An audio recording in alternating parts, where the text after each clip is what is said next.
Hello again, everyone, and welcome to yet another episode of.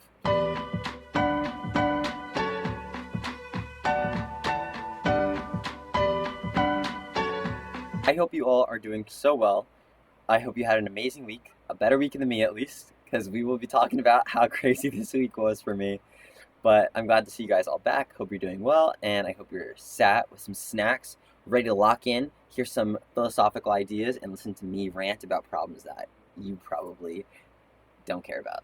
A little disclaimer before I start this episode, I kind of want to talk about the creation of my episodes and how, I'm sure not everyone cares about what goes into them, but I kind of want to get this off my chest. I'm never going to post something that I don't feel is right to be posted. Like, not saying that anyone has commented on it or anything because no one has, but all the content that I put out, like, I think about a lot beforehand, and sometimes I shoot once or twice to really just get my ideas out, but I never want to make content or be that type of person that produces it just to produce it. Like, I do have deadlines and I do want to have, like, an episode every Sunday at 2, but I'm never going to release something that I don't think the world should hear. So that kind of goes into me having guest speakers. I don't want to have anyone on this podcast that I don't feel would fit the moment, the episode, the topic, everything about it, because I think that this is special. I think our little connection is special, even if it's only like, two people watching. I like to be very upfront and very real, and I think that's very important to me. So that was my little disclaimer. Second little disclaimer, sometimes take a step back and just sniff the flowers. I I know that right, life can get really rough sometimes, and sometimes there's just things you can't control, and there's lots of anxiety and pressure and anger and sadness and so many different emotions that you don't know how to control. But at least for me, taking a step back, breathing, realizing you'll get through it some way or somehow, it helps. So those are my little disclaimers before we get into talking about Limerence and Mania. I think that the best thing to talk about first will be the mania part of it. If you can tell, I'm experiencing a little bit of mania. I don't know why. This past week, I've been so in flux, and I'm going to talk about, volatility of emotions and how crazy they can be sometimes, how crazy it's been for me recently. But I've been all over the place, and right now I'm at a high, and I wanted to shoot when I was at a high because I think that the world could use a little bit more optimism, a little bit more happiness. So that's what this episode's going to be based on. This week was very rough for me, and I can't even lie because I was in a very, very bad mood for most of the week. And while I can't exactly pinpoint the exact cause of it, I just know that there's a lot in my life going on that I'm not really in control of or strong enough to tackle on my own. And I've always been a very independent person, so to not be able to do these things is a little bit difficult for me. But I'm learning and I'm understanding that it takes a community to do anything really. So I'm I think it'll be okay, but it's been a rough week. Recently, I was hanging out with my friends. It was at a bit of a weird location. She's dog sitting for her sister's fiance's parents, and they have a really nice house, and they said that we could come over. So we came over, we swam. It was a surprise birthday party for one of my best friends, and it was really nice. Basically, I can swim, but I can't tread water. And because of this leg that I have, it's made swimming and potentially treading a lot harder. So the little activity that we had was them trying to teach me how to tread water. And the whole time I was kind of getting it, but my leg kept getting in the way, so I couldn't really stay above the water and my head kept bobbing up and down and I kept on like swallowing water and like I was getting a little panicky, but I was kind of doing it, kind of not. It was a weird thing.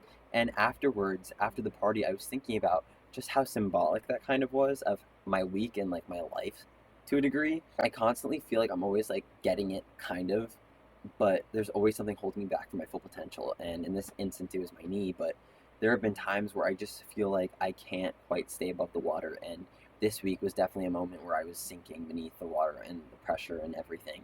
And it was rough. And it's just funny to me that we have those little special moments that sometimes you never really know are coming, but they do, and they end up symbolizing a lot in your life. So another reason to stop and sniff the flowers or drink the pool water, whatever you want to say. I think that in situations like that where I'm very overwhelmed and struggling a lot, I try to counter it with radical optimism. Radical optimism is defined as the unwavering belief in the potential of positive outcomes. I'm sure most of you know what that is, but I always try to be very thorough in these episodes, so I don't mean to mansplain, just telling you what it is. But I use radical optimism a lot in my day-to-day life, and I think that to a degree it helps because there's no being a pessimist, I feel, doesn't really get you anywhere. There's a difference between being a pessimist and being a realist. And I admire people who are realists because sometimes I'm a bit of an idealist and I can't really differentiate between what's actually going to happen and what I really want to happen. So kudos to you if you're an idealist. If you're a realist, don't be an idealist. Don't. It's not worth it. Um, with pessimism, I try to stay away from it as much as I can. It really brings up like the idea of Murphy's Law, which basically says that anything bad that can happen or anything you think about poorly that can happen will happen, and kind of like the self-fulfilling prophecy, all of those things kind of go hand in hand. And I just try to avoid that whole section of negative thinking. But sometimes radical optimism does not work in my favor, and it begins to stress me out a little bit too much because I think that it's a bit insensitive to really just be like, oh, it's all gonna work out. It'll happen for a reason. It's gonna be great. And I know I've touched on that in a previous episode, but I just want to double down on it because I think it's really important that sometimes radical optimism isn't the best way. Like, if someone's dog dies and you're like, oh, it happened for a reason. It's gonna be okay. Like, that's not comforting at all. Like, it doesn't help at all, and it doesn't make me feel better. So if you're not gonna do that to someone else, I don't think that it's very good to internalize that in yourself. And that's a notion that I think about a lot when it comes to taking my own advice. I give a lot of advice to other people, but when it comes to myself, I tend to be very rough and, unforgiving. And that's something I have to work on and grow on as a person. But, as of right now, it's just the way things are. So, yeah, radical optimism. Interesting topic. I don't think that it's the best solution at all times. I think it's good to have, but when it gets too much, it just becomes neglectful. And I think that's also what's been giving me a lot of anxiety, is that I keep telling myself that it'll be okay to an extreme degree, and it's not being okay, and I'm being let down. There's so many things I could talk about. There's so many things I want to make episodes about, but I'll touch on things in episodes, not go too far in depth. But a big topic that I want to cover is cognitive dissonance, and that kind of leads me to the cognitive dissonance thing. Cognitive dissonance is when you internalize a thought and you have a set of beliefs and you have, a way of life, but the way you act or the way that things come towards you, like things that happen, when they go against that, it creates a bit of like a tension within yourself, and it can lead to a lot of problems mentally and psychologically. So when I keep having this, super positive outlook on life, and life is just not positive, I think that it kind of creates a bit of friction and dyad of forces in my head. And I think that causes me a lot of stress. And I've got to find the middle ground between idealism, realism, and pessimism, because there's so many things that can happen, so many bad things that can happen. And if you just go through life thinking it's all going to be sunshine and rainbows, and when it's not actually sunshine and rainbows, you get shot in the foot. You can't just keep living like that. My foot can only take so many shots, man. I do think that sometimes, whether you believe in God or the universe or whatever it is, I'm personally a believer in God, but I think that God puts things in your lives for a reason. I think that people come into people's lives for a reason. Like, I think that you're either meant to teach someone a lesson or someone's meant to teach you a lesson. Otherwise, it's kind of a waste of a friendship, of a relationship, of an experience. But when it comes to more intangible things, like, signs and stuff like that, I think that God definitely puts certain things in your lap, or whatever higher power you believe in. I don't, free will. For example, after a terrible shift I had, oh, I should probably talk about that. I had a shift at my job, Jay's. It's in Northampton. Check it out. It's so good. Come see me work. It's great. After a shift at my job in Jay's, we kept on making orders wrong, and I had a meltdown, and I literally had to leave and go to the bathroom and like breathe. I didn't cry because Mama ain't raised no baby. No, it's okay if you cry at work. I was very close to it, but I didn't cry because I don't want to be that type of person. But I definitely need to take a moment to step back and breathe and recenter myself. But after that terrible, terrible shift, I came home, wanted to watch a movie, and my brother had recommended this movie to me that I kind of thought I should just watch. It's called Straw. It's on Netflix. It's a very, very good movie. It's about this woman who has a very, very, very bad day, and things just continue to escalate and get worse. And basically, at the end of the movie, there's this moment of catharsis and release. And at that moment of the movie, I kind of I was very emotional the whole movie. It was a very good movie, but it kind of tugged at my heartstrings a lot, especially because I was going through so much that day and that week particularly. So I was kind of just sitting back and thinking to myself, like, wow, I really just have to be thankful because there's always someone who has it worse, and you never really know what other people are going through. And, sometimes circumstances happen because of other bad circumstances, and, hurt people, but I wanted to take a positive look at it. And since then, I've been trying to be more positive every day, and it's difficult because things are rough. It's hard out here, but I think it's still worth it to try. So even if you can't smile every day, at least wave at a stranger, be positive, try your best because you never know what someone else is going through, and it might make you feel better. So a bit of a segue into our next topic. We're going to take a little bit of a transition route. At the time of this episode releasing, I will be at orientation for college. I'm so excited. I'm a little nervous, but only a little. And when I say a little, I really only mean a little because I'm so social. Like I just love to talk to people, meet new people, and I think college is like the prime place for that because everyone's looking for new friends, new experiences, to be new people, like reinvent yourself, and that's what I want to do. I think that I've made a lot of mistakes in high school and in middle school and just my youth in general, and I want to go into my adulthood putting my best foot forward, trying my best to be the best person that I can be, and really actualize the person that I envision. Because another thing with cognitive dissonance, jumping back to that topic, we're bouncing around a little here, but when you don't become the person that you in your heart want to be, it makes you sad. It makes you feel like you're not going anywhere. So I want to limit that as much as possible and become the best person I can be given my resources, my circumstances, and my opportunities. So I want to pick up a lot of new hobbies.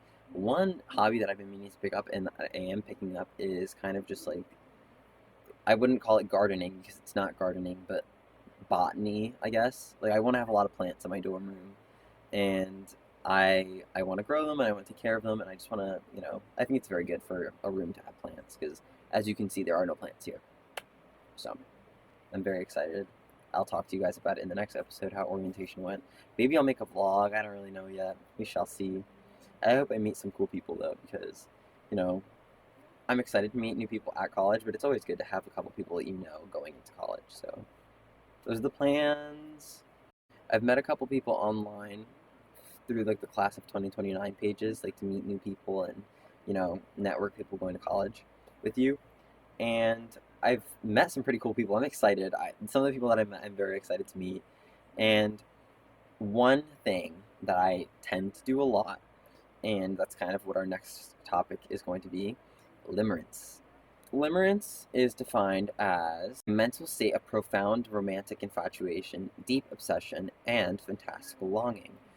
See, the thing about limerence is, while that word particularly is exclusively romantic, I can't really think of another word or find another word that encapsulates the whole idea of, just relationships in general, whether it be romantic or platonic, other than delusion. Because when I go into meeting people and, making new friends, I think that's something that I do a lot that I wish I didn't do, is kind of project onto them, not in the sense of influencing them, but making assumptions about the person that I want to be true. Even though I've only had a few encounters with people or, talked to them maybe once or twice, or in this example, only met them online, I think that I'm having certain hopes about people that I shouldn't really have because why should I have hopes about someone that I don't know? And it's a feeling that I've had a lot. Limerence is something that I've experienced a lot. And I could talk about the romantic portion, but I don't think there'd be too much to talk about.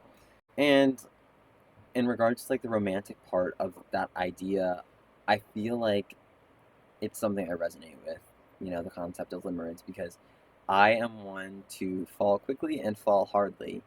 Fall deeply, maybe.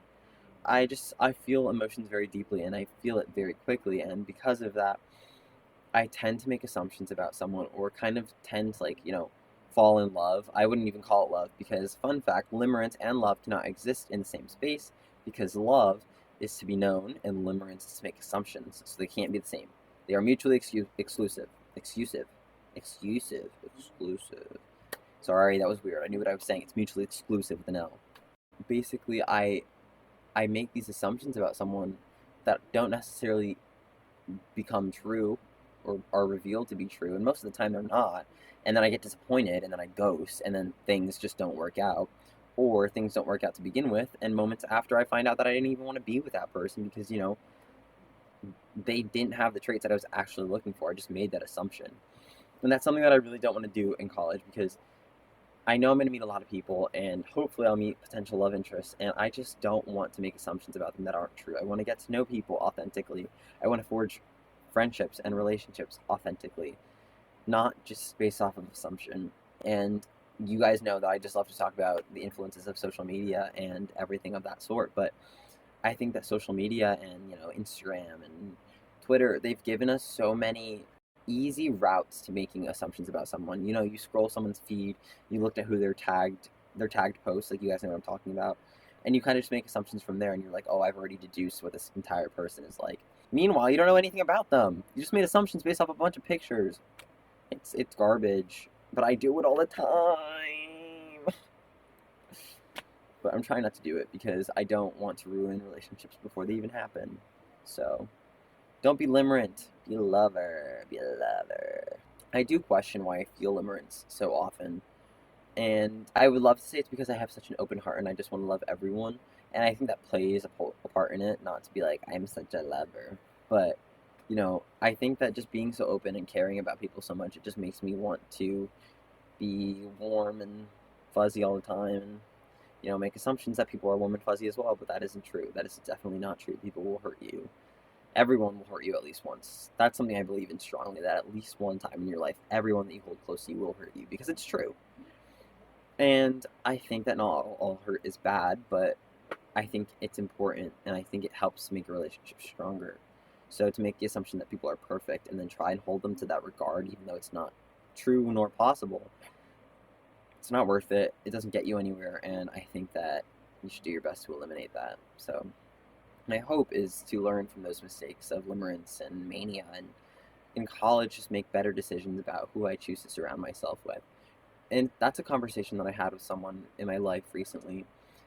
This individual and I were not friends in high school, but they recently came back into my life, and I've had the conversation with them that I don't it's not that I don't trust them or I don't, feel like they're worthy of being my friend, but I'm very cautious about who I keep in my life. And I think it's very important that people are like that, because you become who you surround yourself with, and if you give your energy to something, or you allow certain energy to enter your life, it influences the things that happen in your life. And I've been in a place where I've had people that I don't want in my life or didn't want in my life, but I chose to keep them around, and it only made things significantly worse.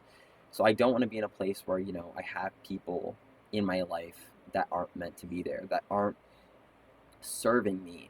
And that makes it sound like I'm a narcissist, and I think that everyone should be in my life to serve me. But that's not what I mean at all. I mean, I think that, there's a purpose for someone being in your life. I don't want someone in my life to mooch off of my resources or, you know, belittle me. I kind of want someone to grow with me and to be a better person because of me and with me, and I want to become a better person because of them, if that makes sense. I don't ever look at a relationship as something transactional. Rather, I look at it as something that offers, mutual growth. I think that's what relationships are about, growing together. I got new glasses, if you guys couldn't tell. Not many people notice them, but I guess it's something you don't really notice, but I really like them. I'm entering a new chapter of my life, and I wanted new spectacles because I think I'm done wearing contacts, because I don't have sports anymore, and it sucks, because I used to play tennis in the summer, even though I only did it last summer. It was just so fun, and I loved it so much, and I'm sad that I can't do it now. But life is life. C'est la vie. Speaking of French, I can't wait to take French in college again. I loved it in high school, and I just love the idea of being, culturally adaptable, like a chameleon. I want to be like a chameleon. I think chameleons are cool. I don't like the way their eyes move all over the place. Kind of bothers me a little bit, but that's besides the point. The next thing that I want to talk about, I find it kind of funny because I kind of wasn't looking at it the way that I should have, even though the circumstances were weird. Allow me to explain before I go crazy. During the AP exam, I don't even know if it's like legal to talk about this, but I think you can, because the scores are released and the documents are released. Whatever. Sue me, AP board. Um, during the AP exam for the English literature exam, there was an essay, and one of the characters, I think his name was Tom, in one of the little blurbs you had to read, he kind of prided himself off authenticity and whether things were real or not, and it was all contextual. It was all important to like the questions and stuff like that. But I found that really interesting, and it kind of resonates with me now, thinking about Limerence and the mania that I get sometimes from getting overexcited about certain things. I feel like the preservation of authentic feeling is so important because in a society where things are growing ever inauthentic, whatever you might define authentic as being, I know what my definition is, but I'm only one guy. I think that keeping things authentic and recognizing what feelings are real and grounded in fact, not emotion necessarily, it's important because otherwise you make irrational decisions, and nobody wants to make irrational decisions around here. I just want to be real in everything that I do, and the relationships that I have, and the people that I talk to. I want them to know that I'm I'm authentic and I'm real, and everything that I'm doing is for a reason. Which is kind of why I had that preface in the beginning of this episode, because I don't want people to think that I have some crazy hope of like striking it big and being a star YouTuber. That'd be awesome. I would love to make money, get a good camera, get a good mic, and have a podcast, and that'd be my full time job, like Mel Robbins. But I don't think that producing things or producing art, because I think this is a type of art. I think speaking can be art in a degree. I write, and I think that's obviously art, so I feel like this could be art. Um, Debate in the comments, figure it out yourselves. I don't know, but I think the art shouldn't be produced just for the sake of producing, or even for the sake of you know consumerism. I think it's an expression of oneself. This is definitely an expression of how I feel, and I think the same thing applies to topics like love and passion and all the things. All right, taking a step from being as philosophical as we were, even though we just dipped in the shallow end of the pool when it came to philosophy, because I can't lock in today. We can talk about my life and what's gonna go on in the next couple of weeks. Um, I obviously had this orientation today, even though I filmed this, before the orientation. I have that going on, and then I have my grad party, which I'm very excited about because I can't wait to see my family.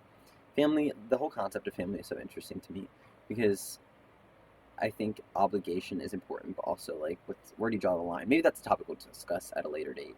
I have that with my family, my grad party with my family and my friends, and I can't wait to see everyone one last time before we all head off to college. And then I have a trip to Rhode Island that I'm very excited about. I want to cover content there somehow. I don't know how I'm going to do it yet, whether it be in podcast form or vlog form. Let me know if you guys would watch vlogs, whether it be in the comments or personally, because I will film. I will film if you so choose, and if you'll watch and not be bored.